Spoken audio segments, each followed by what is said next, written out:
오늘 줬던 얘기 중에 제일 영양가 없는 얘기였어.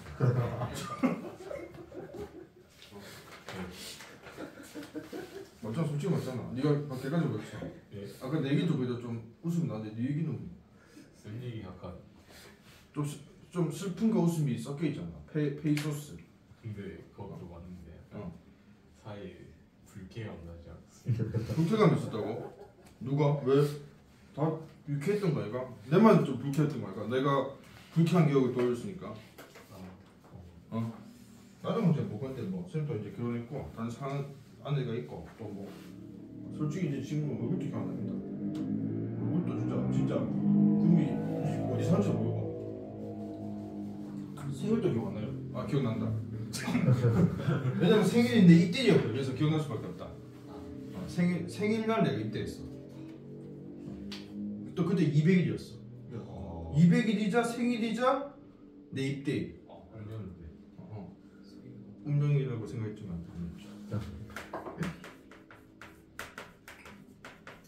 자, 또 하나의 운명 같은 사랑을 얘기해 보겠습니다. 메밀꽃 필 무렵이라는 현대 소설. 유명하죠? 아시는 분? 이 작품 아시는 분? 어떤 얘기인지 대충 그냥 얘기해 보자. 뭘 본 건데? 자, 메밀꽃 필 무렵 이효석 작가의 작품이고 쌤이가 간단히 얘기할게요. 여기 지금 교재상에서는 딱 여기 한쪽밖에 없습니다. 뭐 그렇게 긴 소설은 아니지만 그래서 쌤이 얘기할게요. 우선은 여기 메밀꽃 필 무렵에 주요 인물들은 다 장돌뱅이입니다. 장돌뱅이 뭡니까 이게? 뭐지? 상호 장돌뱅이 이렇게 하는 거야? 장돌뱅이는 장을 도는 사람들이죠. 장이 뭡니까? 장. 시장. 시장. 지금은 시장이 뭡니까? 딱 매일 열고 그리고 뭐고 항상 있죠. 고정돼 있죠. 상설시장입니다. 맞죠? 아까 있던 구미 새마시장도 매일 열리잖아. 근데 옛날에는 장이 어땠다? 시장이 어땠습니까? 정기적으로 열죠. 뭐 5일장이 가장 많죠. 그래서 일수가 1, 5, 1, 6 아니면 2, 7 이렇게 해서 맞죠. 5일에 한 번씩 엽니다. 근데 그게 뭐냐면 이런 거죠. 이 A 지역은 1, 6, B 지역은 2, 7, C 지역은 또 3, 8 이런 식으로 하는 거죠. 그러면 뭐냐면 만약 장사꾼이나 뭐 어디가 있습니까? 한 시장에만 계속 북받아갖고 장사 뭡니까? 한 달 6일밖에 장사 못 하잖아. 맞죠? 많이 해봤자. 그러니까 뭡니까? 오늘 여기 A 갔다가 내일은 뭡니까? B 가고 C 가고 이렇게 도는 겁니다. 이게 장돌뱅이가 하는 거죠. 장돌뱅이. 알겠습니까? 그러니까 장돌뱅이고 이 장돌뱅이고 주요 어떤 공간적 배경은 봉평장입니다. 봉평장. 봉평 여러분 들어봤지? 봉평 지역의 장. 봉평은 지금도 있죠, 여러분들. 강원도 평창군 봉평면. 봉평읍인가? 있습니다. 봉평. 주인공은 허생원. 이야기가 시작하면 허생원이 어떤 인물과 갈등이 있습니다. 누구냐? 동희. 이름이 동희. 동희는 허생원은 나이가 한 5, 60대 정도. 이게 좀 많이 살았죠. 동희는 20대 청년입니다. 허생원과 동희가 이제 봉평장에 왔는데 둘이가 뭐 같은 편은 아니고 근데 이 둘이가 왜 갈등이냐? 이 갈등의 원인은 이건 뭐였지? 충주집. 이거 뭡니까? 이렇게 장터에 충주집 이런 거 있으면 이거 뭐고? 예. 충주집 이거 뭡니까? 술집. 맞아요.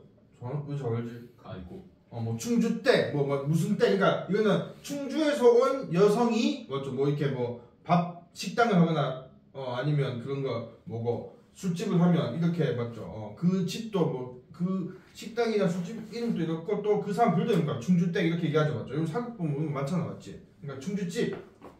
이 허생원이 이 여인을 이 충주집을 좀 좋아하는 겁니다. 알겠죠? 그래서 충주집이 운영하는 식당 가서 막 이렇게 이제 장사를 하고 술을 먹는데 충주집은 이 젊은 동희한테 막 조금 추파를 던지는 거죠. 막 서비스 주고 이렇게 맞죠? 고기 한번 더 주고 이렇게 하니까 허생원이 동희를 질투하는 거죠. 맞죠? 늙은 허생원이 젊은 동희를 질투합니다. 그래서 허성원이 술 좀 취하니까 좀 동현이 시비 비슷하게 이렇게 합니다. 니는 젊은 놈이 왜냐면 동희도 장사하는 정돌뱅이거든. 그래서 젊은 정돌뱅이가 벌써 이렇게 술 마시고 이러면 되나? 좀 니는 또 열심히 해야지. 막 이렇게 하니까 동희가 뭐 당신은 그러니까 뭐 이렇게 대등은 아닌데 좀 겁주고 왜 그러 이러는 거 있잖아. 그렇게 해서 허성원이 안 그래도 질투의 마음이 있는데 동희가 조금 뻗대니까 그래서 뭡니까? 술김에 어떻게 했다? 어떻게 했겠노? 우서가 니 같으면 어떻게 했노? 네? 어떻게 했겠노? 술김에 술김에 싸대기 했어. 그러니까 동희가 맞았어. 맞고 그냥 갔어요. 나갔어요. 어우씨 하면서 나갔어요. 뭐 대들지도 않고. 알겠습니까? 이런 갈등 뺨을 한 대 때렸습니다. 근데 동희가 다시 얼마 있다가 허성원도 때리고 나서는 뭡니까? 내가 너무 심했나? 맞죠? 그리고 또 뭡니까? 내가 저 젊은 애하고 여자에 대한 그런 어떤 감정 때문에 내가 저 젊은 아들 뻘된 애를 때리면서 막 자괴감 막 이러고 있는데 또 후회와 자괴감이 있는데 동희가 다시 또 막 뛰어오는 거야. 허겁지겁. 뭡니까? 한 대 붙자 이거죠? 아닙니다. 동희가 허성한테 뭐라 하냐? 지금 꼬마애들이 허생원의 낙위, 그러니까 뭐냐면 여러분들 이때는 이게 뭐 이렇게 얘기하니까 좀 최근 같지만 아니고 일제강점기가 됩니다, 알겠죠? 그래서 이때는 먼저 장사꾼이니까 다 짐이 있을 거 아닙니까? 그래서 다 나귀의 등에 실는 그런 시대였습니다. 허생원의 나귀가 있어요. 근데 그 나귀를 꼬마아이들이 괴롭히고 있다. 그걸 알려주는 거예요. 알겠습니까? 그러니까 뭡니까? 허생원 입장에서는 아까 한 시간 전에 맞죠? 써있었는데 내 나귀가 지금 괴롭힘도 하고 있다고 와서 알려주는 동의. 그럼 더 내가 뭔 짓 한 거지 이렇게 착한 놈한테 이렇게 되겠죠. 그런 지금 입장입니다. 그래서 허생원과 동의에 이런 갈등이 있었죠. 갈등. 충주집이라는 여인에 의해서 갈등이 있었는데 그 갈등은 뭡니까? 다시 해소된다. 해소된 건 뭐 때문이다? 허생원의 나기 때문입니다.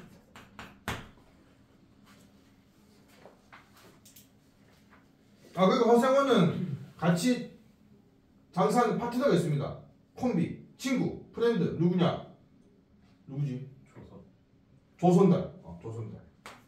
조선달이라는 이 사람은 뭐 그냥 이 두 개가 이제 왜 보면 주연이고 조연. 나기는 다 있죠. 맞죠? 나기 한 번씩 다 있겠죠. 그래서 뭐냐면 이렇게 해서 이 세 명이 다 허생원과 전소달은 이제 이렇게 배 채우고 이제 떠나고 그러니까 이 장돌뱅이들은 뭐냐 밤에 그 다음 장까지 이동해야 돼. 알죠? 근데 그게 뭐 이렇게 한 시간 걸리는 게 아닙니다. 몇십 리 길입니다. 여러분 좀 그런 고달프겠지. 밤새 가서 도착하면 거기서 뭐 좀 이렇게 쉬고 또 장사하는 거다 아침부터 그런 어떤 삶. 그래서 이 동행을 합니다. 알죠? 그러니까 이제 허생원 동의가 그렇게 맞죠. 허생원의 나기를 도와주니까 허생원 또 동의에 대한 어떤 마음이 풀리고 셋이가 이제 같이 동행을 하게 됩니다. 동행. 알죠? 이렇게 하면서 이제 본격적인 이야기가 펼쳐진다. 알죠? 그래서 본편에서 이제 갑니다. 그 다음 가는 장이 어디냐면 대화장인데 대화장이라는 곳에 가는데 이제 그 가는 길이 주요 어떤 배경입니다. 그래서 우선은 산길로 갑니다.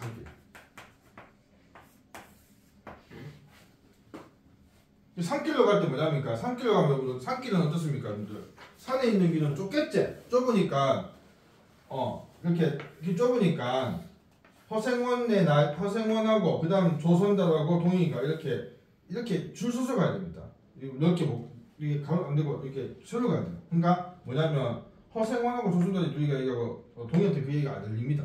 알죠? 이런 어떤 구도예요. 그래서 이때 허생원은 조선달한테 항상 이럴 때마다 한 얘기가 있어요. 뭐냐면 자기의 어떤 추억입니다. 그래서 요 산길 부분에서는 허생원의 추억이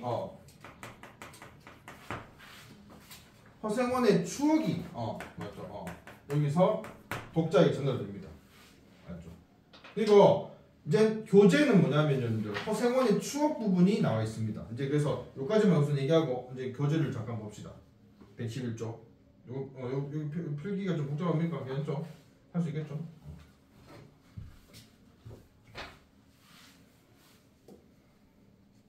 자, 여러분들 이제 111쪽에 있는 부분을 읽어봅시다. 허생원은 어떤 추억이 있었는가? 아까 쌤도 내 추억 얘기했지?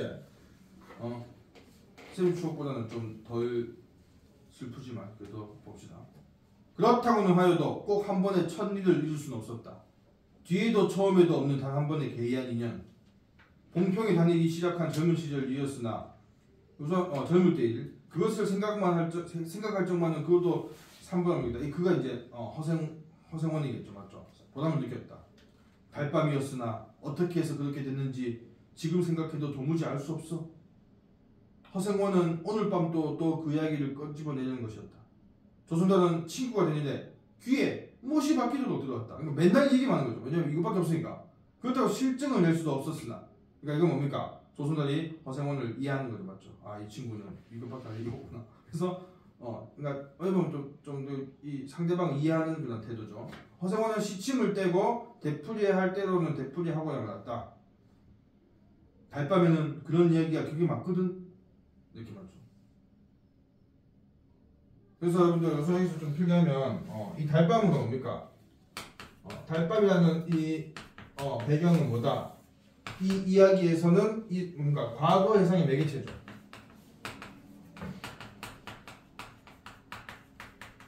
그러니까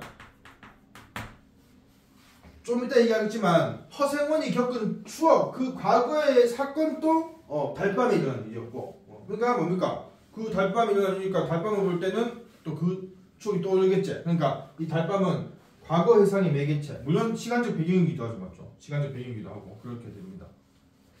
조선달편을 반하는 무엇으나 물론 미안해서가 아니라 달빛에 감동하셔야했다. 이지러는 졌으나 보름을 가제에 지난다는 부드러운 빛을 흐부시 흘리고 있었다. 그러니까 이건 뭡니까?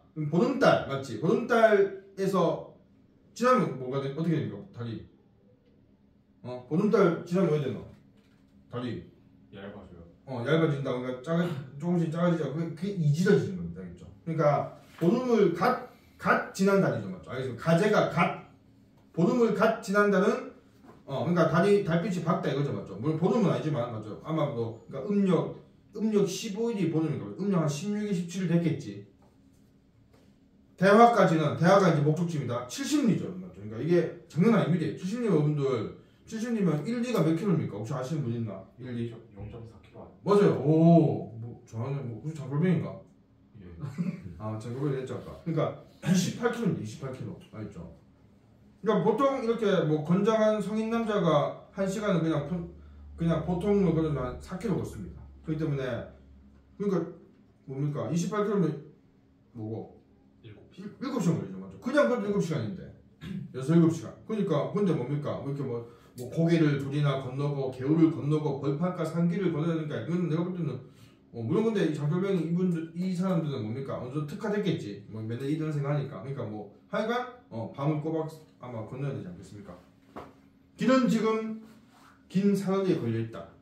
밤중을 지난 무렵인지 여기부터 여러분들 이런 말이 있습니다. 한국의 현대 소설사에서 가장 묘사가 뛰어난 문장은 메밀꽃 필무렵의 이 부분이다. 이런 얘기가 있습니다. 물론 그거는 아닌 것도 있겠지만 하여간 이 부분 부분은 묘사가 풍경의 묘사가 매우 뛰어납니다. 보세요, 여러분들.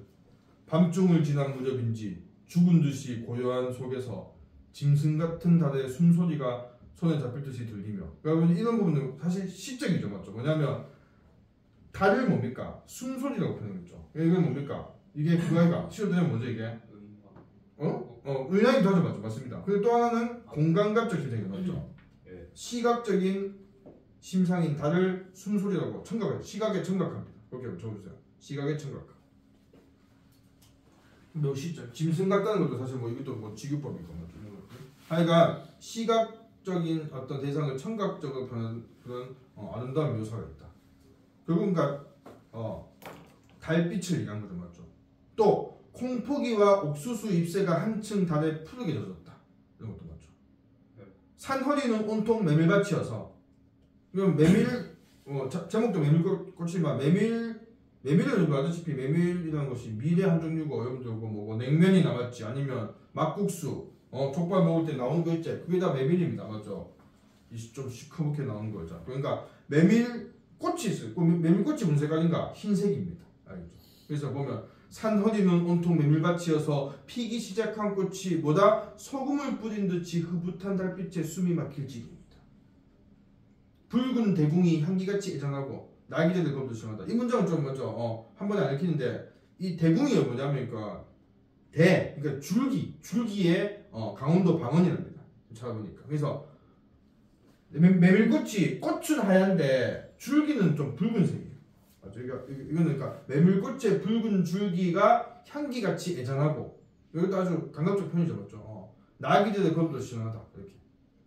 그래서 이 부분이 방금 얘기했던 한 3개 정도 문장이 어떤 묘사의 어떤 극치다. 뭐 그렇게 얘기는 많이 되고 있습니다. 좀 느껴집니까? 왜냐면 소설 자체는 맞죠. 우리가 서사문학이기 때문에 알다시피 이런 데 배자 맞지. 서사문학이기 때문에 어떤 뭐 인물, 사건 이런 게 중요하죠, 맞죠. 갈등. 근데 이런 배경 묘사가 그러니까 이효석 작가가 이런 어떤 배경 묘사의 어떤 시적인 어떤 그런 요소를 많이 썼다는 겁니다. 이제 계속 볼게요. 길이 좁은 까닭에 여기 나와지니까 길이 좁은 까닭에 세 사람은 나귀를 타고 외줄로 누웠었다.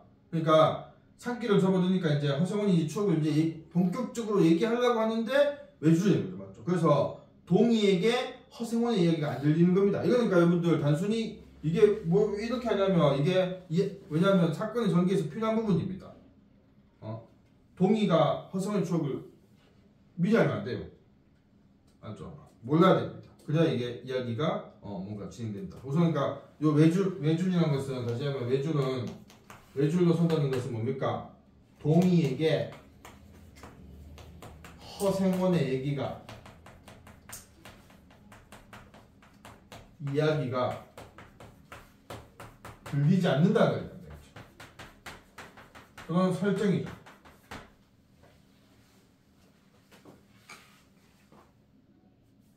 방울 소리가 시원스럽게 땅땅한 메밀밭길로 흘러간다. 그러니까 방울 소리는 이제 나귀들이 맞죠? 방울 달고 있어서 이제 딸랑딸랑하면서 가는 겁니다. 앞장선 허생원의 이야기 소리는 꽁무니에 선 동희에게는 확정이 안 들렸으나 그는 그대로 개운한 여기 맞죠? 다시 나오죠. 그러니까 허생원의 이야기 소리는 동희에게는 확정이 안 들린다고 되어 있습니다. 맞죠? 하지만 그는 그대로도 개운한 제맛에 적적하지 않았다. 그러니까 앞에 두 아저씨들 얘기해도 그러니까 자기도 이런 어떤 풍경이 아름다워서 그냥 혼자 적적하지 않다는 얘기죠. 이제 나옵니다. 허생원의 말을 직접 인용해서 나오고 있죠. 장이 선꽃 이런 날 밤이었네. 그러니까 이런 달밤이었다 이거죠, 맞죠? 개추집 토방이랑 무더워서 잠이 들어야지 밤중은 돼서 혼자 일어나 겨울가에 목욕하러 나갔지. 그러니까 더워서 목욕 한번 하고 자려고 나왔어. 본평은 지금이나 그제나 마찬가지지. 보이는 곳마다 메밀밭이어서 겨울가가 어디 없이 하얀 꽃이야. 돌밭에 벗어도 좋을 것을 달이 너무도 밝은 까닭에 옷을 벗으러 물방앗간 들어가지 않았나. 그럼 뭡니까? 뭐 어차피 밤이니까 맞죠. 또 옛날이니까 맞죠. 요즘은 이렇게 하면 안 되겠죠. 요즘은 막 덥다고 해서 옷 다 벗고 막 겨울가에 하면 맞죠. 경치 잡혀가지고. 하지만 이때는 옛날이고 또 밤이니까 근데 뭡니까? 너무 밝으니까 자기도 민망해서 옷을 그냥 훌쩍훌쩍 못 벗고 우선은 거기 물방앗간에 물방앗간 뭔지 알죠? 이렇게 이런 물레방아 이렇게 있고 맞죠? 물레방아 이렇게 있는 그런 물레방아가 왜 있습니까? 방앗간이 뭐 만듭니까? 근본적으로 방앗간 떡 만드는데. 뭐라고? 똥만 아니 떡. 똥? 아니 떡이었다. 똥만 화장실이 아니고 뭔가 방앗간 이렇게 찧어서 맞죠? 곡식을 찢는 거죠. 요즘은 다 요즘은 그냥 그런 것도 많이 없어졌지만 정미소 아니면 없어졌지만 옛날에 다 이렇게 찢는데 그 찢는 방식이 가장 대표적인 게 디딜방아. 그러니까 사람이 이렇게 발로 밟아서 찍을 수도 있고 맞죠. 아니면 또 연자방아는 뭡니까? 소가 이렇게 끌면서 맞죠. 소가 이렇게 돌면서 찢는 것도 있고 물레방아는 뭡니까? 물 낙차의 힘으로써 위치 에너지 이런 걸 하는 거죠. 그러니까 물레방아가 있고 물레방아 연결되어 있는 공간이 있겠죠. 그 집에 한 채 있는 겁니다. 거기서 이제 마을 사람들이 거기 가서 떡을 만들기 위해서는 쌀을 쪄야 될 거 아닙니까? 그걸 하는 겁니다. 근데 밤이니까 아무도 없죠. 그래서 들어가서 거기서 옷 벗고 이제 쓱 나가고 씻으려고 하는데 들어가니까 뭡니까? 일상일도 많지. 거기서 난데없는 성서방네 처녀와 맞췄단 말이네. 봉평수와 제일 가는 일색이었지. 여러분들 옷 벗어놓으려고 들어갔는데 거기에 누가 있는 거죠. 이게 누구냐? 성서방네 처녀가 성서방집 딸이죠. 근데 봉평에서 제일 가는 일색은 무슨 말입니까? 일색이다. 뭔 말이고? 봉평에서 제일 예쁘다. 그러니까 뭐 예쁜 걸로 이름난 봉평에서 봉평 최고 미녀입니다. 알죠? 있으니까 그러니까 팔자 있었나 보지. 아무렴하고 응답하면서 그러니까 이거 팔자가 있었나 보지. 이거는 조선들이 이렇게 막 대꾸해 주는 거죠. 주임새. 아무렴하고 응답하면서 화면을 아끼는 듯이 한참이다 담배를 뿐이었다. 구수한 자줏빛 연기가 밤 기운 속에 흘러서 넘어갔다. 날 기다린 것은 아니었으나 그렇다고 달리 기다린 논팽이가 있었던 것도 아니었네. 그럼 뭐냐? 처녀는 울고 있단 말이야. 왜 우냐?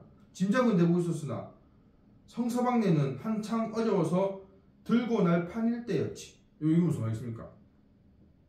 성서방네가 한창 어려워서 들고 날 판이다. 그러니까 성서방네 집이 어렵다는 게 뭐겠습니까? 경제적인 사정이 어려워서 들고 난다는 게 무슨 말이겠습니까? 들고 날 판이었다. 그러니까 너무 경제적으로 힘드니까 고향을 떠나야 할 처지는 겁니다. 그러니까 쉽게 하면 뭡니까? 이 성서방네 처녀가 우는 것은 맞죠? 자기 집의 경제적 사정이 어려워서 우는 겁니다. 알겠습니까? 그렇게 이해가 돼야 됩니다. 안 되면 여러분들 한창하고 어려워서 사이에 이렇게 한창 어려워서 사이에 이걸 넣으면 되겠죠. 이렇게 있을 때 이해를 돕기 위해서 이 사이에 이렇게 비해갖고 경제적 사정이 이렇게 하면 되죠. 경제적 사정이거든요. 형편이 이렇게 되죠. 그래서 고향을 떠나야 할 처지란 겁니다. 한 집안 일이니 딸애개들 걱정이 없을 리 있겠나. 좋은 데만 있으면 시집도 보내려면 시집은 죽어도 싫다지. 그냥 처녀는 울때같이 정을 끊는 때가 있을까. 처음에는 놀라기도 하는 시였으나 걱정이 있을 때는 누그러지기도 쉬우도 돼서 이럭저럭 이야기가 되었네. 생각하면 무섭고도 기막히게 보였어. 그러니까 이렇게 표현되어 있지만 맞죠. 그러니까 그날 밤에 이 둘의 상황이 이루어진 거죠. 알겠습니까? 그렇게 된 겁니다. 그래서 그게 뭡니까? 이 허성원의 추억입니다. 근데 그 다음 보세요. 제천인지로 주랭랑을 놓은 건 그 다음 날이었나? 이건 뭡니까? 제천으로 주랭랑을 놓았다. 이게 주어가 누구 있습니까? 누가 주랭을 놓았겠나? 우석이 너의 추리를 부탁한다. 1번 허성원, 2번 성서방네 처녀. 2번 성서방 처녀입니다. 맞죠? 그러니까 근데 정확한 표현은 성서방 처녀가 아니고 성서방네가 아까 지금 방금 들고 날 판이었죠. 그러니까 진짜 그 다음날 하필이면 그 다음날 둘이가 이제 앨범 맞죠? 둘이는 이제 앨범은 허성원은 뭡니까? 성서방네 처녀하고 이렇게 그날 밤에 어떤 상황이 이루어졌는데 뭡니까? 오늘부터 이렇게 했겠지? 이제 뭐고? 그러니까 시간은 다음날 다시 이제 정식으로 사귀자고 해야지? 해갖고 이렇게 막 부푼 기대가 있었는데 근데 또 장돌병이니까 뭡니까? 아마도 봉평장에 그 다음날 다시 또 떠나야 되겠죠. 맞지? 그래서 다시 다음날 장난 안 보니까 이미 이 집이 이상한 겁니다. 알죠? 그게 이 얘기입니다. 그러니까 여러분들 그 제천인지도 주행랑을 놓은 것은 주체는 성서방네입니다. 성서방네 처녀. 근데 성서방네 처녀 자체가 혼자 도망간 거 아니겠죠? 집이 도망가니까 집이 주행랑을 놓으니까 처녀도 같이 따라갈 수밖에 없었지. 다음 장도막에는 벌써 온 집안이 사라진 뒤였네. 그러니까 장도막이 뭐냐니까 그 다음 장날입니다. 장판은 소문에 밝은 뒤집혀 고작하야 술집에 팔려가기가 상수라고 처녀의 뒷공론이 잦아다는 말이에요. 그러니까 뭡니까? 성서방 처녀에 대해서 맞아 예쁘니까 아마 왜냐면 옛날에 이런 거 많았잖아요. 아빠가 막 이렇게 딸 막 술집 팔고 막 이렇게 얘기 일찍 그러니까 아마 그렇게 됐으니까 얼굴 반반 이거 맞죠 좀 상스러운 얘기지만 그런 거죠. 얼굴 반반이니까 아빠가 돈 말하고 팔아먹었을 게야 이렇게 막 이런 소문이 막 도는 겁니다. 그냥 얼마나 허성은 마음이 아프겠습니까, 맞죠? 자기의 첫 상황인데 제천장판을 몇 번을 뒤졌겠나? 그러니까 이 허성은도 뭐냐 그냥 그렇게 끝난 게 아니고 제천에서 막 찾아본 겁니다. 허성은 그 자신의 사랑을 찾아본 거야. 뒤졌습니다. 하나 처녀의 꼴은 디귿은 이제 문제의 일부분이기 때문에 선생님이 얘기 안 하겠습니다. 그러니까 그런데 문맥상 뭐겠습니까? 처녀의 꼴은 디귿. 처녀의 밤이 마지막 밤이었지. 처녀의 꼴은 뭐겠노? 어때? 처녀의 모습이 찾았다 못 찾았다? 못 찾았다 이거죠 맞죠? 보이지 않는다는 얘기입니다. 그때부터 공평이 마음에 든 것이 반평생을 두고 다니게 되었네. 평생이 늦을 수 있겠나? 이게 허생 추억이었습니다. 맞죠? 그러니까 허생원은 젊었을 때 한 번의 사랑의 추억 맞죠? 공평에서의 사랑의 추억. 근데 그것은 뭡니까? 평생 간직하고 맞죠? 사는 겁니다. 이런 게 낭만이지. 낭만 미스터 낭만씨 맞죠? 충주집 좋아한다는 거 아니었어? 충주집. 충주 맞네. 맞네 충주집. 그런 것도 잘 찾네. 그 충주는 그냥 뭐 또 좋아할 수 있지 뭐 왜? 그때 뭐 성서방이 처음에 이럴 수 있나? 충주집도 그냥 뭐 그냥 그런 거지. 또 오염 시키네 또 좀 말고 또. 그래서 여하튼 이런 추억이 있었던 겁니다. 그러니까 뭡니까? 허생원은 낭만적인 면모가 있습니다. 맞죠? 그다음 이제 조선달의 말입니다. 수 좋았지. 그렇게 신통한 일은 쉽지 않아. 항용 그러니까 흔히 아주 이런 뜻입니다. 항용 못난 것 얻어 새끼 낳고 걱정 늘고 생각만 해도 진저리가 나지. 그러니까 이거 무슨 말입니까? 가정을 이룬다 이거죠, 맞죠? 그러니까 조선달이 이렇게 합니다. 그냥 그렇게 니같이 이렇게 딱 그 낭만적 추억 하나 갖고 평생을 사는 것도 참 멋있다. 이렇게 맞죠? 결혼하고 자식 낳고 하면 얼마나 그게 맞죠? 삶이 고달프네 이 말입니다. 그럼 있죠, 그러니까 이렇게 막 여러분들 지금 뭐 친구 있지만 친구끼리 이렇게 같이 나이 먹으면서 계속 관계를 이어가다가 한 명씩 결혼하잖아, 맞지? 그러면 꼭 하는 거 뭡니까? 야 결혼하지 말이 훨씬 낫다 이렇게 하죠. 그러면서 막 인스타에는 막 자식 사진 막 올리고 맞죠? 아내하고 여행 갔다 오면 막 사진 막 수십 장 올리고 하면서 맞죠? 가지마 힘들어 죽겠다 혼자 사는 게 최고다 막 이러면서 계속. 그럼 뭡니까? 이런 지금 이 조선한테 이런 느낌 보세요 여러분들. 생각만 진작에 다시 했지? 그 다음 뭡니까? 그러나 늙음아 바지까지 장돌뱅이로 지내기는 힘든 노릇 아닌가? 이렇게 그랬죠. 근데 네가 지금 나이 먹으면서 계속 가정 없이 장돌뱅이로 살면 좀 힘들지 않나? 나는 가을까지만 하고 이 생애와도 하직하려네. 뭐 자살 예고입니까 여러분들? 맞잖아. 이 생애와 하직한다. 그러니까 이 생애가 뭡니까? 이거는 진짜 삶이 아니고 장돌뱅이의 삶가 맞죠? 알겠습니까? 근데 이거는 혹시나 오해할 수 있으니까 이 생애는 장돌뱅이에 이제 그만두기 때문입니다. 힘들다 이거죠. 그렇죠. 아까 했지만 얼마나 힘든 삶이겠습니까? 밤새 이동해서 또 하루 종일 강사하고 또 밤새 이동하고 맞죠? 이런 물론 뭐 시간도 있겠지만 나는 이제 나이 먹어서 못하게 되거죠. 그래서 가을까지만 하고 난 이 생애와도 하직하려네. 대화는 지금 가고자 하는 그 대화죠, 맞죠? 대화쯤에 조그만 전방은 이제 요즘은 쓰는 거 아닌데 가게, 알죠? 조그만 가게나 하나 버리고 식구들을 부르겠어. 이거 뭡니까? 정착하겠다 이거죠. 나 이제 장돌뱅이 못해 먹겠다, 힘들다, 늙어서 나는 이제 식구들하고 정착해서 가게 하게 내겠다 이겁니다. 이제까지 모은 돈 갖고 뭡니까? 배신이죠, 맞죠? 같이 이렇게 하다가 근데 이거는 미리 얘기해 줄 수도 있고 하여가 이렇게 얘기하면서 사시장청 뚜벅뚜벅 걷기는 여간에 해야지 해서 뭡니까? 그러니까 조선도 뭡니까? 장돌뱅이 삶을 그만두려고 하고 있습니다. 맞죠? 하니까 거기에 대해서 그만둔 조선도에 대해서 허성은 어떻게 합니까? 옛 처녀나 만나면 같이 살까? 나는 거꾸로 줄 때까지 이 길 걷고 저달 별태야. 뭡니까? 그러니까 이렇게 얘기하는 친구 앞에서 뭐라고 합니까? 방금 얘기했던 두 개는 이게 있죠. 하나는 뭡니까? 추억에 대한 미련이죠. 그러니까 맞죠. 그러니까 나는 성서방의 처녀를 만나면 나도 니같이 정착하면서 살 마음도 좀 있는데 하지만 뭡니까? 하지만 나는 그게 아니면 거꾸로지는 뭡니까? 지금 진짜 죽을 때까지는 이렇게 산다 이거죠. 그러니까 어떤 장돌뱅이의 삶을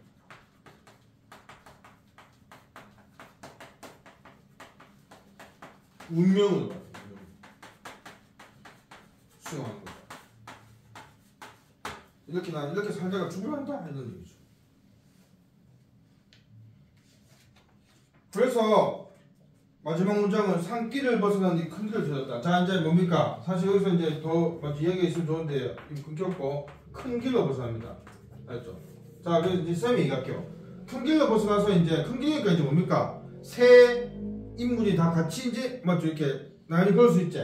그러면서 이제 뭐냐면 허생원과 조선달이 자연스럽게 뭡니까?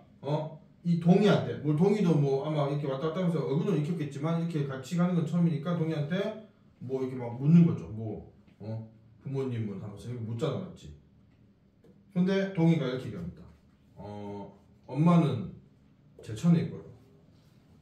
아빠는 그러니까 우선 동이의 어떤 과거 이야기를 합니다. 근데 아빠는 태어날 때도 없었다 이렇게 합니다. 아빠는 없다. 하니까 왜 아빠가 없는데 이거 이렇게 안 이렇게 하니까 정말 없었어요 하면서 뭐 아빠는 제가 태어나기 전에 이미 엄마가 없다고 했어요 이렇게 얘기하고 있었겠지 없으면 말이 안 되죠 맞죠? 그러니까 있었는데 그러니까 쉽게 하면 태어날 때부터 없었다. 그리고 또 뭔 얘기하냐? 그러니까 그 하나씩 물어보니까 뭔가 허성원이 뭔가 이런 게 있는 겁니다. 뭐냐면 우선 엄마가 제천에 있다 했죠. 아까 성성원 아까 어디 갔습니까? 제천에 갔다 했죠. 그리고 엄마의 원래 고향이 공평이었대요. 왜? 허세원 아들. 동이가 허성원 아들이. 그러니까 계속 그렇게 뭔가 물어보는데 근데 그렇게 갖고 뭔가 하나씩 요소가 성성원의 처녀하고 좀 비슷하니까 자꾸 조금씩 이런데 그러니까 뭐냐면 이 소설은 조금 추리 소설적인 요소가 있습니다. 맞죠? 재밌는 파트 맞죠? 과연 동이는 누구야 됩니까? 중국집을. 중집은 없다니까. 중집은 아니 무슨 일대와. 이게 영화 같으면 중집은 나오지도 않아. 맞죠? 인물 배우도 안 써도 돼. 어차피 쓰긴 써야겠다. 동이한테 한번 주파 던지니까 엑스트라 맞죠? 성성만의 처녀가 주연 과거 장면에서. 그래서 그렇게 하고 이제 다시 그러니까 이거는 그래서 이제 어디에 갑니까? 게을러 이제 큰 길을 그러니까 해서 큰 길에서는 이제 동이 과거 이야기가 전달되면서 독자 입장에서 뭡니까? 동이하고 허생원의 관계에 대해서 조금씩 의문을 품게 되죠. 알겠습니까? 그러니까 그게 보면 이제 뭐냐면 남은 이야기에서 가장 중요해지겠죠. 동이 허생원은 진짜 부자 관계니까 개울에서 건너야 됩니다. 그러니까 개울이 이제 여름이니까 그러니까 물이 많아갖고 그러니까 여러분들 개울이 막 다리가 없어요 옛날이니까 맞죠? 그러니까 그냥 건너야 돼. 어떻게? 그냥 이렇게 건너야 돼 이렇게 알지? 그러니까 나귀도 막 이렇게 헤엄치고 맞습니까? 나귀 치고 짐 위에 얹고 또 여기 그렇게 갑니다. 이게 뭐 이상한 거 아닙니까? 어차피 저희가 옷도 위에만 입고 건넙니다. 알겠죠? 밑에는 다 벗고 막 건넜는데 하여간 그때 그래서 건너다가 이제 먼저 조수다가 먼저 건너서 기다리고 있습니다. 근데 허생원과 그 동이가 같이 건너면서 또 막 허생원이 자꾸 막 좀 뭔가 다 맞으니까 그렇잖아. 그래서 또 자꾸 엄마한테 물어보는 겁니다. 너 엄마 뭐 하면 근데 그러니까 그 얘기 거기에 뭐냐 한참 건너다가 뭐냐면 엄마 고향 원래 어딘데 하니까 봉평이라고 합니다. 그러니까 허성원이 그래? 하면서 발을 헛디디면 빠져야 돼. 알죠? 그러니까 물이 이 정도니까 맞죠? 헛디디면 넘어지면 빠지겠지. 막 이렇게 하니까 동이가 건져서 업고 갑니다. 알죠? 허성원은 업고 가요. 물에서 업어도 되잖아, 맞죠? 업고 가면서 맞죠? 그러니까 동이의 등에서 오니까 탁 안으면서 따뜻해 이러면서. 그러니까 뭔가 그건 이제 어떤 허생원이 간접적으로 부자간의 정을 이렇게 느끼는 거죠. 그러니까 개울에서는 어떤 다시만 여기서는 물에 빠지는 허생원 알죠?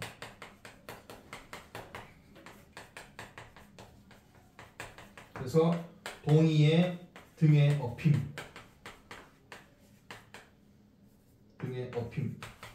이런 사건이 있었고 그래서 뭡니까? 결국은 어떤 동이가 그 혈육이라는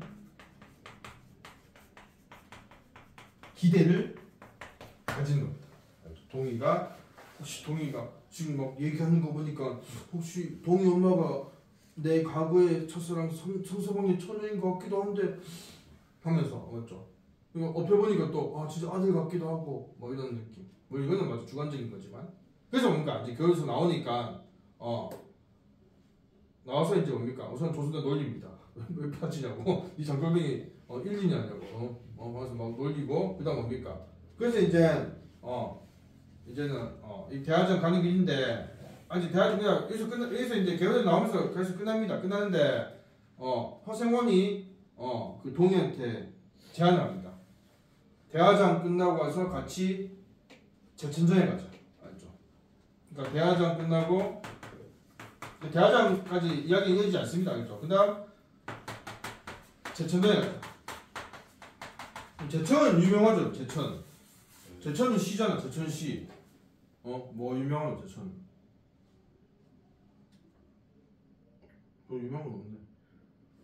맞지? 유명한 거 없나? 제천 가봤나? 충북에 있던 거 충북이 충북 제천이죠. 맞죠? 쌤 옛날에 여기서 유명한 건 내가 알기로 겁니다. 음악 영화제가 있습니다. 음악 영화제. 한 3박 4일 가는데 제가 수 한 20년 가봤거든. 뭐 영화도 하면서 음악 영화를 중심으로 축제하는 겁니다. 부산 국제 영화제 같이 그렇게. 그러니까 가수들도 많이 왔어요. 그때. 좀 유명한 가수. 클래식할. 네? 제초는 반대로 하면 천재네요. 천재. 그제가 아니잖아. 예. 그제가 아니잖아. 천재. 그제가 아니잖아. 예. 닌 천재가 아니야.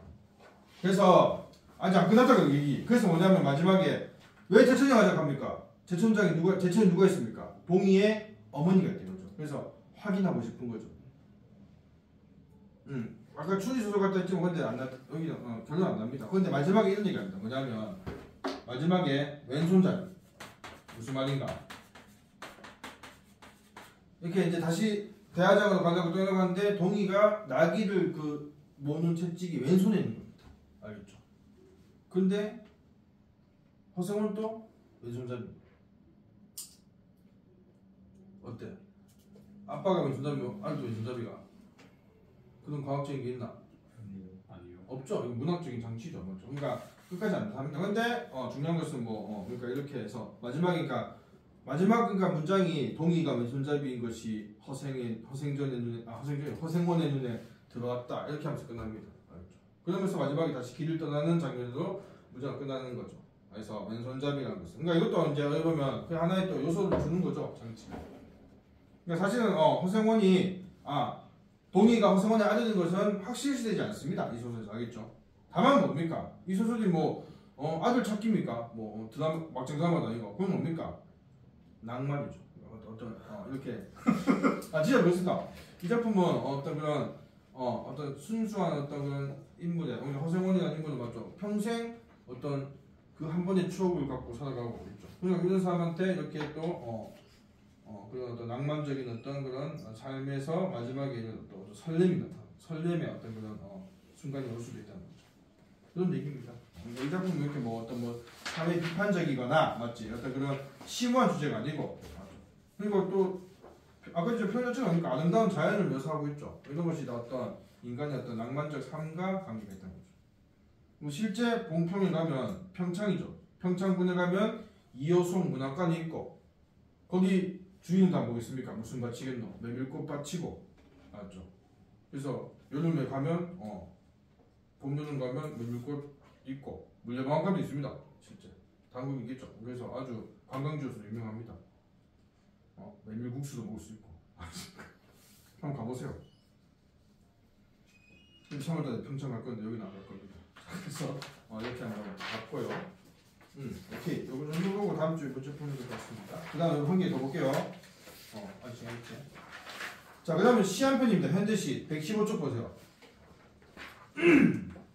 보고 있나? 김혜순 시인이죠. 김혜순 시인의 납작납작 박수군 화법을 위하여입니다. 요거는 여러분들 사실 지금 납작납작과 박수군 사이에 줄표가 있지. 그러니까 이게 지금 부제입니다. 알죠? 납작납작이라는 제목의 부제가 박수군 화법을 위하여입니다. 알죠? 박수군 누군지 아십니까? 예. 천재 얘기해봐라. 연예인 아니에요? 연예인. 이수근 얘기하는 박수곤도 있지 않아요? 박수근 내가 아는 한에서는 없는데 그냥 얘기한 거 봐. 예. 정말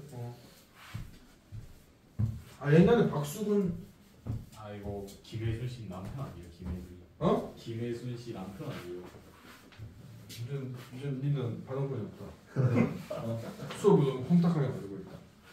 박수근 이분은 유명한 한국 화가입니다. 맞다. 화가고 여러분들도 근데 아마 그러니까 뭐 아니 지금 저 뭐고 핸드폰 잠깐 검색해도 됩니다. 박수근 쳐보세요. 어떤 분 그냥 그림 좀 눈에 익을 겁니다. 한번 각자 벌써 내 핸드폰에 여기 있어. 할 수 있는 사람 해보세요. 네이버나 구글에서 박수근 쳐보세요. 보자. 이상한 것도 보자고. 아니요. 이미지예요. 이미지. 어때? 처음 보나? 검정고무신 아니에요? 검정고무신. 그런 느낌 근데 뭐 그런 많았잖아. 어때? 이제 그런 느낌 좀 봤죠? 네. 그건 어떤 느낌이고? 네가 한번 얘기해보자. 어떤 느낌이고? 선을 좀 강조하셨어요. 오 미술평론가. 오. 소원이도 한마디. 미술 안 좋아하나? 네? 미술관 같은 거 가본 적 없나? 잘 없어요. 그럼 어떤 느낌이고? 옛날 느낌? 옛날 느낌? 모르겠어요. 뭐 어떤 조선시대에 그린 거 같나? 박수근 이분은 현대화갑니다. 알겠죠 우선은.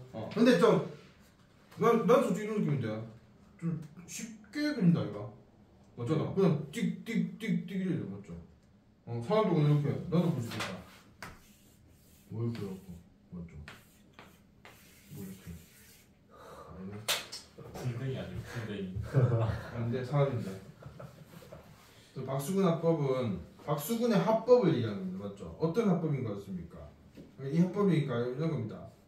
가장 좀 눈에 띈 것은 물론 이건 이 시에서 얘기도 하지만 입체감을 줬죠. 맞지? 맞죠? 원근감은 입체감이 없잖아. 그냥 평면의 느낌이죠. 그러니까 3D가 아니고 2D 느낌입니다. 맞지? 그런 게 좀 맞죠? 그냥 이게 똑똑 그냥 뭐고 다 누워 있는 거잖아. 자, 여기까지 얘기하고 이제 그림 한번 보고 이 시를 보는 게 나을 것 같아서 한번 봐보겠습니다. 보세요. 드문드문 세상을 끊어내어 한 며칠 눌렀다가 벽에 걸어놓고 바라본다. 그럼 여기서 보세요. 드문드문 세상을 끊어내어서 한 며칠 눌렀다가 벽에 걸어놓고 바라본다. 그러니까 이 시의 화자는 화가입니다. 뭐 박수근 화가라고 볼 수도 있고. 근데 이 화가는 어떻게 한다? 세상을 끊어내어서 그것을 며칠 눌러놨다가 벽에 걸는다. 이게 뭡니까? 아까 했지만 쌤이 아까 의도했지만 맞죠? 박수근 화백의 작품이 뭡니까? 평면적이다. 그러니까 마치 진짜 인물들이 다 눌린 것 같아. 그러니까 그래서 여러분들 우선은 이 눌렀다가 맞죠? 이 눌렀다가라는 이 시어가 뭡니까? 이 화자가 그림을 그리는 방식.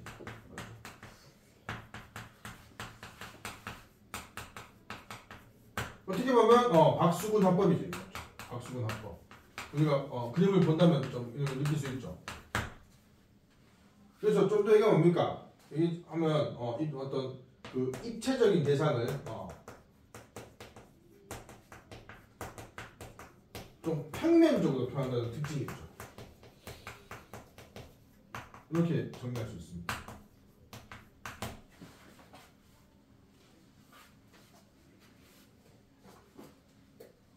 자 우선은 이렇게 얘기할 수 있고 자 그 다음 두 행은요 그 그림 속의 어떤 이미지를 좀 더 구체적으로 얘기하겠습니다. 흰 하늘과 쭈그린 아낙네 둘이 벽 위에 납작하게 뻗어 있다. 이렇게 말이죠. 가끔 심심하면 옆편네와 아이들도 한 며칠 눌렀다가 여기 보면 근데 여러분 보세요. 아낙네란 뜻이죠. 아낙네. 맞죠? 아낙네. 또 뭐 옆편네. 아이들 이런 표현. 그림 속에 있는 인물들을 아낙네, 옆편네, 아이들 이렇게 표현했고 이 인물들이 뭡니까? 다시 한번 얘기하지만 납작하게 여기다 여러분들 쌤이 쓴 건 다 시어들 다 있는 겁니다. 납작하게 뻗어 있다고 표현하고 있죠. 그러니까 이런 표현을 통해서 뭐냐면까 이런 겁니다. 김혜순 시인이 박수근 화가의 작품을 보고 느낀 건 뭐냐면 왜 이 인물들에게 다 평면적이고 평면적일까? 뭔가 눌려 있는 것 같다. 그럼 박수근 화가가 표현한 것은 어떤 이 억눌린 삶을 사는 맞죠? 서민들을 얘기하는 게 아닐까? 이렇게 감상해서 그래서 뭡니까? 사실 안악내 옆 이건 좀 맞죠? 비속어죠. 옆편에 아이들 다 뭡니까? 서민들의 어떤 그런 표현입니다. 그래서 다시 얘기하면 이런 표현을 통해서 뭡니까? 어떤 삶의 무게, 여러분들 억눌린 어떤 서민들의 이미지를 표현하는 거죠. 이게 알고 보면 중요합니다.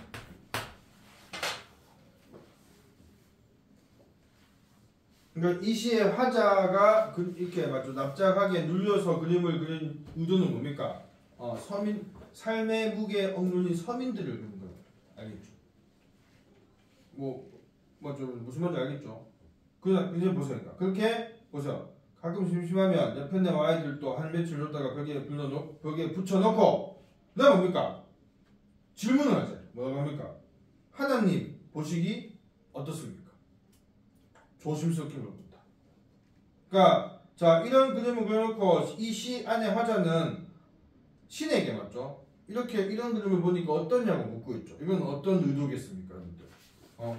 요 의도가 뭐겠노?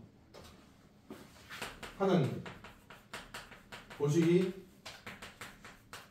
어떻습니까?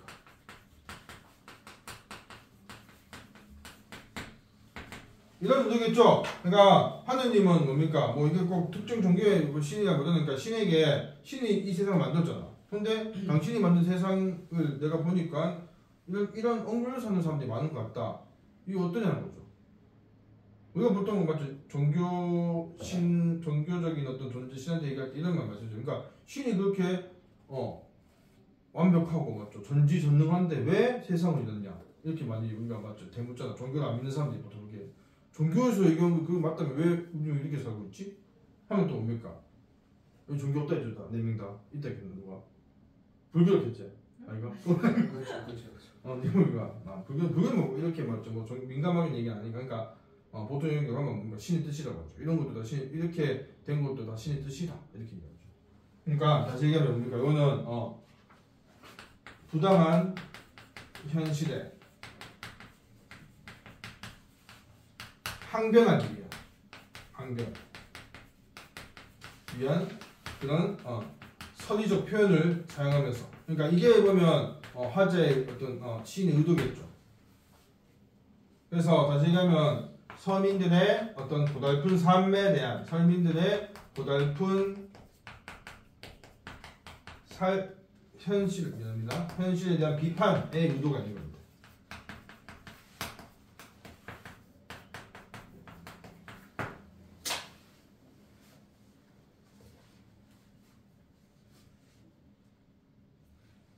그러니까 이 시 안에서만 얘기하면 이 시의 화자가 이렇게 그림을 그리고 이런 그림을 그린 까닭이 뭡니까? 신에게 이런 현실에서 항변하기 위해서 그랬다는 거죠. 알겠습니까?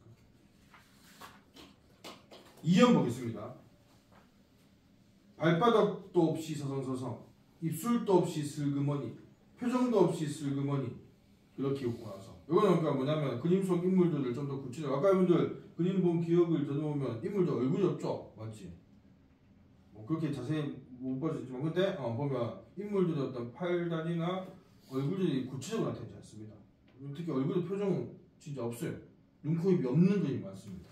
이 박수근 작가의 작품. 그래서 여기서 자꾸 뭐 없다 하지? 발바닥도 없다는 겁니까? 발바닥도 없이. 발바닥도 없이는 좀 더 우리가 생각해보면 뭘 가겠노? 발바닥이 왜 없겠노? 언제 발바닥이 없겠노? 네. 발바닥이 없는 경우는 언제겠노? 평면으로. 그러니까 발바닥이 없다는 것은 발바닥이 그만 하도 많이 다니고 해서 발바닥이 많이 지워졌다 이거죠. 이거는 어떤 그러니까 그만큼 고생을 많이 했죠.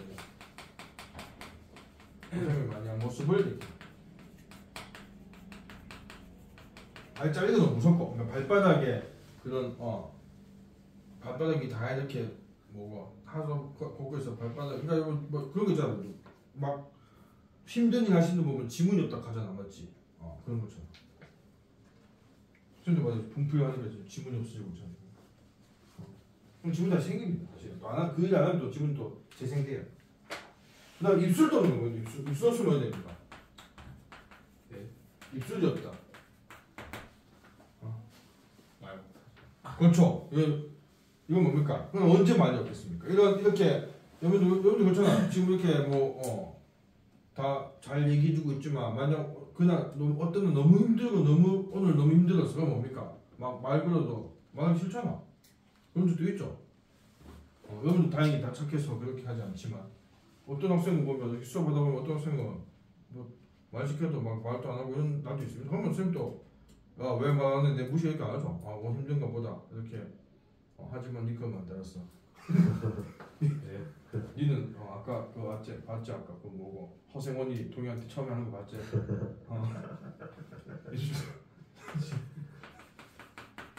현실에 시달려.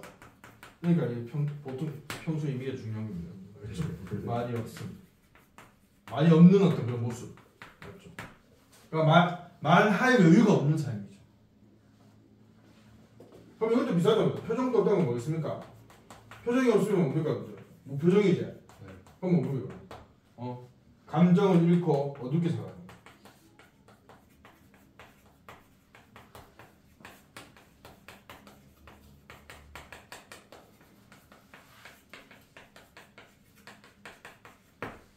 이렇게. 그러니까 우리가 이런 어떤 표현도 좀 더 구체적으로 얘기해보면 이렇게 그건 뭡니까? 뭐 다 비슷한 맥락입니다. 맞죠? 너무 힘들고 여유 없는 삶을 살아서 이렇게 맞죠? 발바닥이 다 닳았고 말도 잃었고 감정도 잃는 겁니다. 그러니까 다시 김혜순 시인 입장에서 보다 보니까 김혜순 시인이 이 박수근 하백에 짝 맞을 때 왜 이 그림 속의 인물이 이렇게 얼굴이 없을까? 그만큼 힘든 삶을 사는구나. 이렇게도 볼 수 있다는 거죠. 그래서 피도 눈물도 없이 바짝 마르기라고 다시 한번 이게 왜 보면 다시 집약시키고 있죠. 맞죠? 그러니까 감정이 맞죠? 이렇게 억제된 채 바짝 말랐다. 고쳐가 된 모습을 얘기하고 있는 겁니다.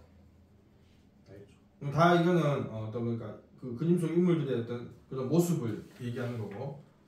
자 이제 다 끝나갑니다. 그리고 드디어 납작해진 천지 만물을 한 줄에 끼워놓고. 자 천지 만물을 이것도 정리합시다. 천지 만물을 한 줄에 꿰어놓고. 요것도 천지 만물은 뭡니까? 이 그림 속에 있는 맞죠? 그림 속에 표현된 세계를 이야기했죠. 지금 이 시에서는 그림 속에 표현된 이 인물들이나 이런 세계를 통틀어서 얘기하는 거겠죠. 그러니까 다시 한번 한 줄에 끼워놓고는 뭐냐? 그게 있지만 한 줄에 끼울 수 있다는 것은 다 평면적이라는 거죠, 맞죠? 입체적이지 않고. 그래서 이것도 뭡니까? 다시 한번 이것을 다시 한번 정리하면 앞에서 잠깐 얘기했지만 입체적인 대상이나 풍경을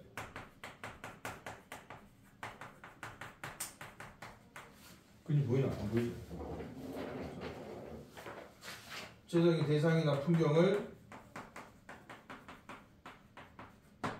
동일한 평면에, 그러니까 한 줄에 끼워다는 것은 한 선상이 있다는 얘기죠, 맞죠? 동일한 평면에 놓여 있는 것처럼 좀 뭐 길게 얘기하면 그건 뭡니까? 입체적인 대상을 평면적으로 표현했다는 걸 다시 한번 했으면 얘기한 겁니다. 놓여 있는 것처럼 표현한 거죠.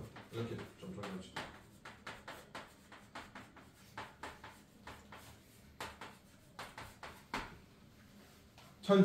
그림 속의 표현된 세계가 어떻다? 한 줄에 끼워놓은 것 같다. 입체적 대상이나 풍경을 한 평면에 놓인 것처럼 표현했다는 겁니다.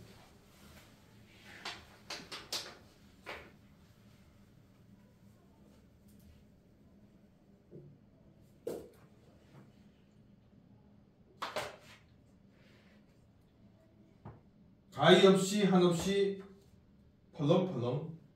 가히 없이는 사실 한없이와 똑같은 말입니다. 가히가 뭐냐면 끝이야. 그러니까 끝없이 한없이 펄렁펄렁거려. 그러니까 뭐냐면 방금 했지만 이 그림 속의 어떤 그런 모습은 평면적이니까 맞죠. 이렇게 마치 종이장, 빨래같이 펄렁펄렁이 되거죠.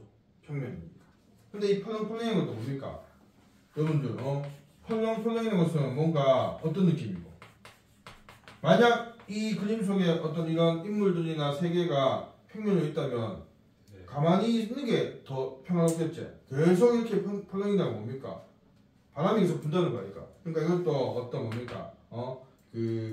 세상사에 휘둘리는 거죠.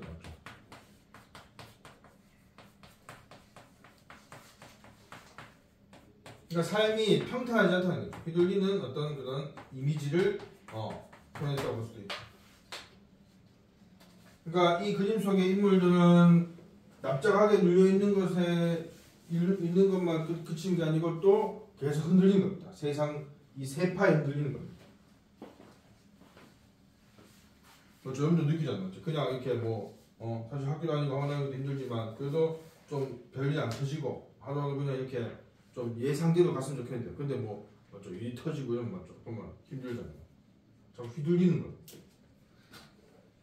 그리고 마지막에 뭡니까? 다시 한번 1년에 이 시가 1, 2연임이 지금 발바닥 동시부터는 2연입니다. 그래서 2연도 마지막에 뭡니까? 다시 한번 하나님한테 보시기 마땅합니까? 라고 얘기하고 있죠. 이건 마땅하다 말까 안 마땅하다는 얘기가 마땅하지 않다는 얘기를 서리적으로 표현하고 있죠.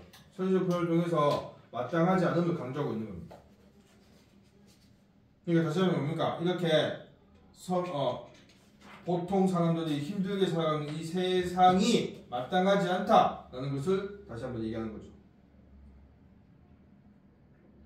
그래서 이 시는 사실 이렇게 어디 보면 시어가 어려운 것도 없고 그렇지만 이런 어떤 의미를 파악하기가 쉽지는 않습니다. 이 작품도 이게 어디 문학교과서 비상인가 나오는데 그래서 여러분들 이렇게 얘기할 수 있습니다. 이 시는 구조가 이렇게 있습니다. 화자가 있지. 화자는 이 시에서 화가죠.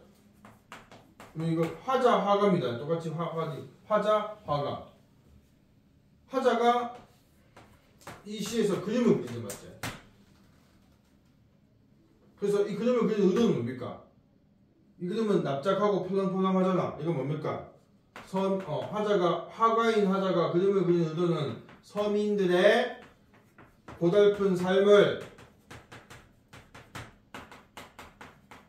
형상화하는 의도죠. 맞죠? 그렇게 해서 이 그림을 그렸다고 보는 겁니다. 물론 이거는 김혜순 시인이 맞죠? 자기 어떤 개인적인 시각에서 박수근의 그러니까 박수근 화가가 진짜 이렇게 했는 건 알 수 없죠. 다만 김혜순 시인이니까 시인이니까 맞지. 이 그림을 보고 어떤 그런 뭐지?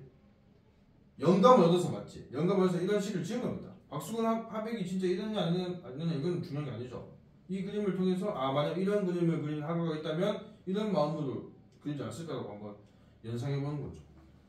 그래서 이걸 누구한테 보여줍니까? 이 시 안에서는 시. 응? 시 아니 시. 아니 이 시 안에서 구조 이 그림을 그려서 누구한테 보여줍니까? 두 번이나 묻잖아. 누굽니까? 하나님이죠. 맞죠? 그럼 이 그림을 그려서 하나님한테 이렇게 보여주면서 묻는 의도는 뭐다? 우선은 기본적인 것은 맞죠? 서민에 대한 동정과 연민 플러스 뭡니까? 여기다가 어떤 현실, 고발, 비판의 의도가 있죠. 진짜 신한테만 따지는 거 아니겠죠? 신한테 따져봤자 뭔 의미가 있습니까? 결국은 이런 현실이 잘못됐다는 것을 얘기하는 거죠. 맞죠? 내가 봤을 때 이런 현실은 잘못됐다. 서민들이 왜 이렇게 힘들게 살아야 되냐 이것을 얘기하는 그런 의도입니다. 그래서 이렇게 맞죠? 화가, 화자, 그림, 하나님 이런 구도라고 볼 수 있습니다. 자 이렇게 해서 김혜순 시인 작품을 봤고요.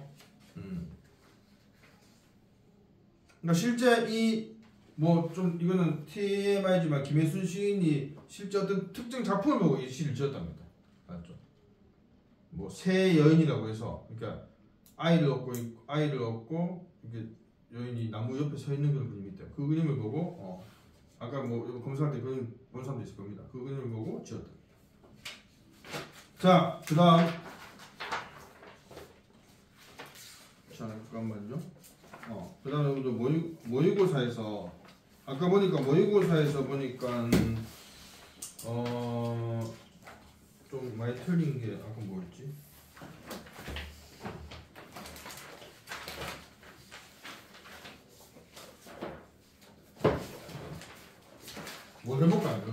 혹시 뭐 개인적으로 질문 있습니까?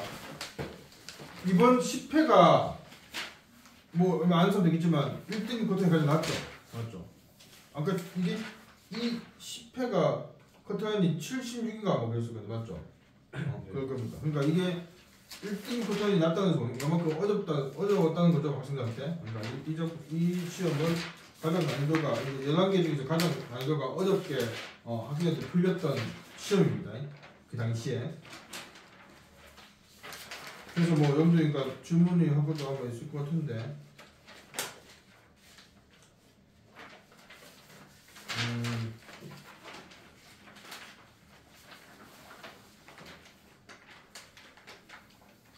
한 명씩 눈을 맞춰보자. 있는지.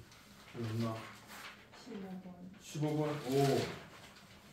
다른 사람 또 없나? 입찰 받는다 또. 15번 뭐고? 15번 문법 아닙니까? 아니 15번 내가 없는데 지금. 15번부터 뭐고?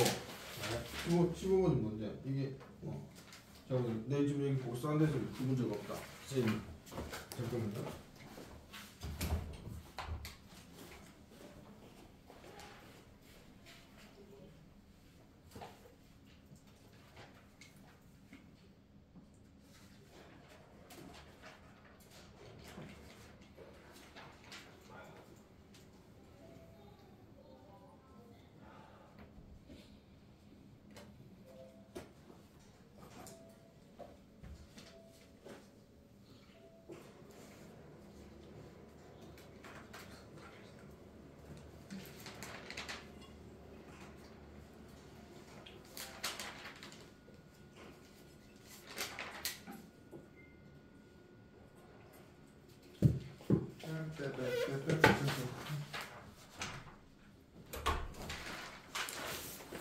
자, 15번 봅시다. 요거는 지금 없어. 시험 보시면요. 우선 질문 나온 거는 먼저 할게요. 쌤은 항상 질문 나온 거 우선은 합니다. 사전 문제죠, 맞죠? 사전 문제. 사전 문제가 전부터 한번 사전 문제 풀었다 이거. 아니요. 미안합니다. 쌤이 반이 많아갖고 사전 문제 처음이죠. 알고 있었습니다. 자, 그래서 사전 문제가 있는데 사전 문제 사실 여러분들 맞죠? 그러니까 이게 처음에 이런 유형의 문제가 나왔을 때는 많이 나오다가 이제 조금씩 이제 좀 덜 나오는 추세인데, 하지만 사전 문제가 있으면 이거는 사전 형식을 통해서 여러 가지 문법적인 것을 물을 수 있습니다. 그러니까 우선 여러분들 이미 지금 예비고이 아니기 때문에 어느 정도 알고 있지만 다시 한번 그래도 얘기하면 사전의 형식 보세요. 우선은 거기 우선 이 단어 맞죠? 표제어가 있죠. 표제어가 있고 그다음 오른쪽에 뭐가 있습니까? 품사요. 품사가 있죠. 근데 이건 사실 접사 품사가 아니죠. 이건 좀 특이한 겁니다. 원래는 그 9개 품사를 얘기하는데, 근데 우리 사전에 보면 접사도 맞죠? 등재되어 있습니다. 접사. 어미도 있고 맞지? 접사와 어미는 사실 품사는 아니죠. 맞죠? 하지만 등재되어 있다. 자, 그래서 이거니까 사실 접사. 그러니까 이 문제 자체 사실 사전 문제라기보다는 접사의 어떤 구분을 하는 그런 문제입니다. 그래서 보기 보면 첫 번째 이는 뭡니까? 첫 번째 이는 접사해놓고 1번부터 보면 명사를 만드는 전미사. 그러니까 지금 1, 2, 3번이다 보니까 명사를 만드는 기능한 전미사라는 얘기를 하고 있고 맞죠? 2번은 뭐다? 이거는 접사인데 이거는 사동이나 피동의 뜻을 더하는 전미사죠. 그리고 3번 이건 뭡니까? 이거는 부사만 전미사죠. 그래서 이가 맞죠. 사실 보면 이가 지금 보면 우선 그런 차이가 있습니다. 여러분 혹시나 모를까 싶어서 얘기한 건데 이런 이가 있고 이런 이가 있죠. 이 차이가 뭔데요? 앞에 거는 여기 위에 거는 앞에 위에 거죠. 그래서 2로 끝나는 거. 이건 이 뒤에 뭐 붙이는. 그러니까 이거 여러분들 이 표시는 뭐냐면 그러니까 이게 하나의 이거 맞죠. 사실 접사나 이런 건 형태소제. 형태소가 사전에 등재될 때는 맞죠. 이거는 형태소는 맞죠, 여러분들. 의존 형태소도 있겠죠. 의존 형태소. 의존 형태소는 뭐다? 지 혼자 쓰면 안 되고 다른 형태소와 결합해서만 쓸 수 있죠. 그때 이 줄표는 뭐냐면요. 요건 뭡니까? 앞에 어떤 형태소가 와야 이 접사가 쓸 수 있다는 겁니다. 접사 혼자 못 쓰고. 근데 이건 뭡니까? 이거는 앞에나 뒤에 둘 다 다른 형태소가 와야 된다 이 말입니다. 그러니까 이 줄표는요 형태소가 붙어야 될 말입니다. 안 붙으면 쓸 수 없다는 겁니다. 알죠? 그러니까 이거는 이건 아까 상호 말대로 이거는 2로 끝나는 겁니다. 근데 이거는 이 뒤에 또 뭔가 붙어야 돼요. 앞에는 당연히 뭔가 어떤 형태소가 붙고. 그러니까 보세요. 1번이나 3번은요 맞죠?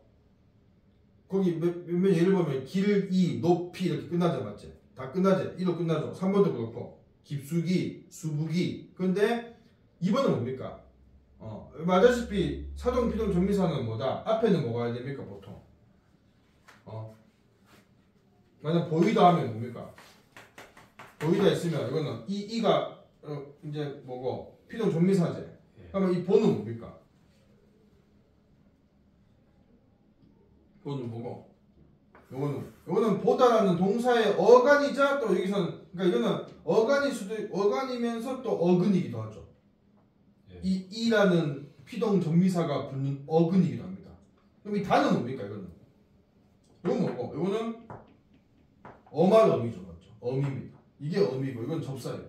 그러니까 이 피동사도 전미사는 뭐다? 앞에만 이 보라는 어근이자 어간 붙으면 되는 게 아니고 뒤에도 뭐다? 이런 어미로 끝나야 뭡니까? 하나의 단어가 되는 거죠. 이것만 있으면 보이 하면 이게 이렇게 하면 전미사가 맞죠? 완결되게 쓰이는 게 아니잖아. 그래서 무조건 뒤에 엄한 어미가 와야 됩니다.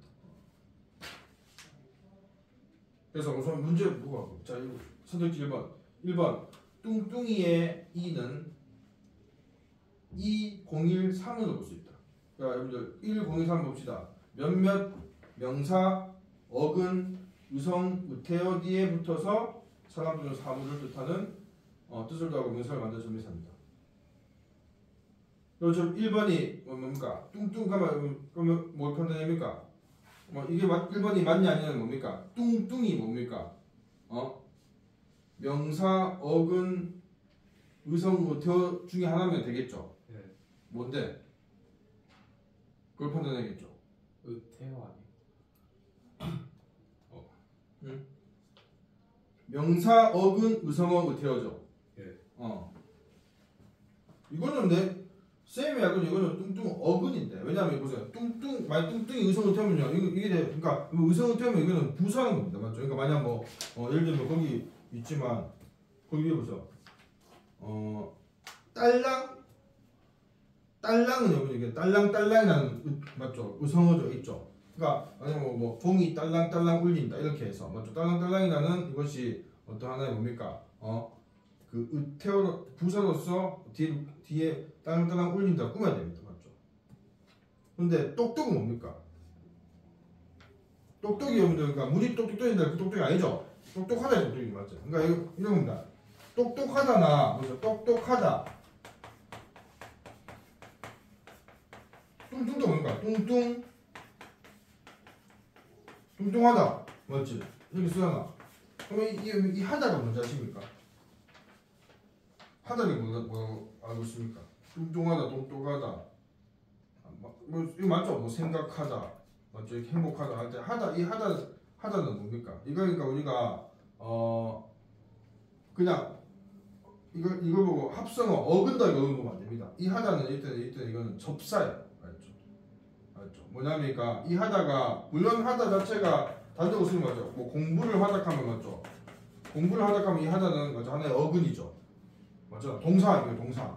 근데 이 하다가 다른 어근에 붙어서 아주 많은 단어를 생산합니다. 맞지? 명사 어근에 붙기도 하고 아니면 이렇게 이런 똑똑이나 뚱뚱도 하나의 어근이죠. 여기 붙어서 이런 여러 가지 단어를 만들어내죠. 그러면 이때 이런 하다는요 접사하고 전미사입니다. 알죠? 그러니까 이 똑똑이나 뚱뚱 다 어근입니다. 알죠? 이거 1번 뚱뚱이는 뭡니까? 이 뚱뚱이라는 어근에 이가 붙어서 명사가 되는 거죠. 뚱뚱한 사람이죠. 똑똑한 사람이고. 2번 그가 나에게 사진첩을 보였다에서 보였다에 사용되는 이는 이거는 이 뭐가 그러니까 중간에 공의의 1이다 맞죠? 1이 뭡니까? 사동. 그러니까 이거 뭡니까? 그가 나에게 사진첩을 보였다에서 이 보였다가 사동문인지 피동문인지 파악하면 되죠, 맞죠? 그러니까 이거는 이걸 파악하는 거는 고1 때 많이 했겠죠. 했다고 해서 뭐 다 지금도 잘 뭐 아는 건 또 별개지만 그러니까 어떻게 합니까? 보였다. 주어 봐요 주어. 주어 뭔데? 그거 우리 그가. 그다음 뭐 번호? 사이초 그거 사인처 본다고? 나에게 아니 그가 나면 이건 그가 뭐 번호가 아니고 그하고 뭐하고 따져야 됩니까? 그하고 뭐 쉽다. 그가 나에게 사인처를 보였다. 이렇게 혹시나 여러분들이 필요사동 같은 걸 구분하기 아직 힘들면 무조건 이렇게 하세요. 뭐냐면 문장이 있지. 상황도 맞습니다. 주어 찾으세요. 주어 그제. 네. 그다음 소수로 보였다지. 네. 여기서 뭐냐면 이것을 가장 기본형으로 보다지, 맞지? 그러면 그하고 보다하고의 관계를 생각해보세요. 그러니까 피동은 동작을 당하는 거고 사동은 동작을 시키는 거고 능동이나 주동은 동작을 주어 직접 하는 거지. 그러면 그가 보는 겁니까? 이 문장은 그가 보나? 이 문장의 의미가? 네. 에? 그가 나의 산적 보여주면 그가 보는 겁니까? 산적을? 아니요. 그러면 내가 보는 거예요. 먼저 나한테 그러니까 그러면 그가 보임을 당합니까? 아니요. 그가 보이는 행동을 나에게 시키는 거죠, 맞죠? 예. 이거 사동이거든요. 그러니까 이번도 맞죠? 사동 점에서 맞습니다. 그러니까 필요 사동을 여러분 다시 한번 얘기하면 문제에서 주어 확실하게 찾고 그럼 주어는 무조건 첫 번째는 거 아닙니다. 맞죠? 만약 이것도 만약 이겁니다. 만약 또 기본적 실수. 만약 나에게 그가 사연적으로 보다면 그러니까 나를 주어로 하는 그런 학생들 있죠. 아닙니다. 그가 주어입니다. 그러니까 주어를 확실하게 아세요. 보였다의 주어를 찾으면 됩니다. 그다음 보였다는 게 보였다 보지 말고 기본 다 빼고 그러니까 이렇게 접사나 성함의 의미 사실 보였다는 보이었다지 맞지? 이나 다 빼고 기본형을 딱 추출해서 요 동작하고 주어와의 관계를 따지면 됩니다. 물론 어떤 간단한 문장은 그냥 딱 보면 필요사항 알지만 이렇게 조금 복잡해진 문장은 그렇게 따져봐야 돼요. 자기가 헷갈리면. 3번 연이 하늘 높이 올라갔다 해서 높이의 이는 0.3mm다. 맞나? 맞죠? 이거는 뭘 노린 겁니까? 높이가 맞죠? 이게 명사도 되고 부사도 되지? 그러니까 이게 이 문장에서 이 높이가 부사나 명사는 구분하면 됩니다. 이거 뭡니까? 이 높이는 올라갔다가 꾸미는 거죠. 맞죠? 부사입니다. 맞죠? 이걸 명사로 보면 이거는 2의 01의 1번이다 이렇게 보는데 아니죠. 맞죠? 이거는 부사로 봐야겠죠. 알겠습니까? 예. 명사는 뭡니까? 연이 올라간 높이가 측정이 안 된다 이렇게 봐죠. 그러면 명사고. 그러니까 조사가 붙어야겠죠. 조사가 붙을 수 있거나. 4번 이 공인은 01과 달리 품사를 바꾸지 않는 전미사다. 자, 그럼 이게 맞죠? 그러니까 지금 02는 피동사동 전미사고 01은 뭡니까? 명사를 만들기 때문에 맞죠? 사실 1번은 형용사, 동사, 명사 만들고 맞지? 이렇게 이미 그러니까 품사를 바꾸죠. 1번은 맞지? 이거는 알죠? 2번을 보고 이번은 사동 피동 그러니까 이거는 문장 그 구조를 바꾸는 거지 품사를 바꾸지 않잖아 이렇게 생각하고 넘어갈 수 있는데 근데 뭡니까? 여기서 3번 02의 3번들 보세요. 몇몇 형용사 어간 뒤에 붙어서 사동을 뜻하고 뜻을 더하고 동사를 만드는 데 있죠. 그러니까 이렇게 사동 전미사가 형용사를 동사 만들 수 있습니다. 그러니까 근데 좀 얘가 맞죠? 억수 좀 낯선 단어인데 맞죠? 깊이다. 이거 나 처음 보는데. 깊이다. 근데 이게 무슨 뜻이겠습니까, 여러분들? 깊이다. 몰라. 깊게 한다는 뜻입니다. 알겠습니까? 근데 이거 안 쓰잖아. 이걸 왜 했냐? 이게 내가 이 문제의 가장 맹점이다. 근데 여러분들 보세요. 이건 있잖아. 높이다. 예. 높이다. 아니면 또 뭐 낮추다. 맞지? 이런 것도. 그러니까 깊이다는 깊게 하는 겁니다. 근데 자 우리가 일상에서 안 쓰지. 하지만 엄연히 있는 단어라는 거죠. 알겠습니까? 높이다하고 반대잖아. 맞지? 낮추다. 아 맞네. 그럼 이거는 얕투다. 얇게 하다. 맞네요. 높이다고 반대는 아니네요. 미안합니다. 그건 실수. 이 사동 전미사가 붙어서 깊다라는 형용사, 높다는 형용사가 동사가 됩니다. 이런 경우가 있다. 그래서 4번은 틀렸죠. 5번 03은 02와 달리 이 뒤에 정근 의미가 붙을 수 없겠군. 이거는 아까 했지만 줄표 그 부분 알 수 있죠. 맞죠? 그러니까 1번이나 3번은 맞죠? 뒤에 없습니다. 정근 의미가 안 붙어도 되는데 02는 뭡니까? 사동 피도 전미사는 뒤에 정근 의미가 붙는다 이거죠. 알겠습니까? 그래서 사실 이것도 15번도 쉬운 문제는 아니네요. 이런 걸 통해서 여러분들 그러니까 뭐냐면 뭐냐 이런 어떤 여기 있는 지식을 뭐 이 문제만 풀기 위해서 끝이 아니고 좀 필요한 것은 다음에도 또 필요할 만한 지식은 내가 볼 때 여기서 필요한 거니까 아겠지만 그 줄표의 쓰임이나 아니면 형용사 뒤에 그러니까 일부 사동 전미사가 표현을 바꿀 수 있다는 이런 지식 이런 거는 알고 있으면 좋죠. 맞지? 이걸 뭐 문제 만날 때마다 이걸 파악해서 푼다는 것보다는 이런 거는 좀 알고 있으면 좋습니다. 그러니까 문법 문제는 자꾸 이렇게 내가 몰랐던 지식 혹은 장난했던 지식을 자꾸 메꾼다 생각하세요. 지금 여러분들 입장에서는 만약 여러분들이 선택 과목을 엄연한다면 이제 지식을 메꿔야 됩니다. 물론 뭐 아직 기본이 안 됐으면 기본부터 한 게 맞고 문제에서 그런 발견한 지식을 자꾸 외워서 빈틈이 없게 합니다. 시간 됐나? 다 갔나?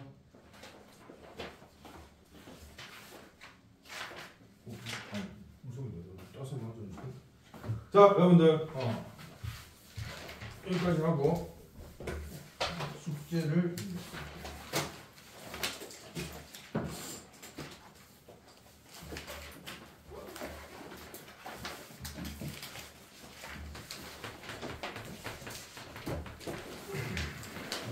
문학은 111에서 117쪽 독서는 116에서 125쪽 모의고사는 11회 다음 주 모의고사 마지막이네요. 네. 끝나고 뭐 세 개 중에 다음 주에 얘기해 줄게요. 이거 고친 문제 받아봤어요. 어디서? 이건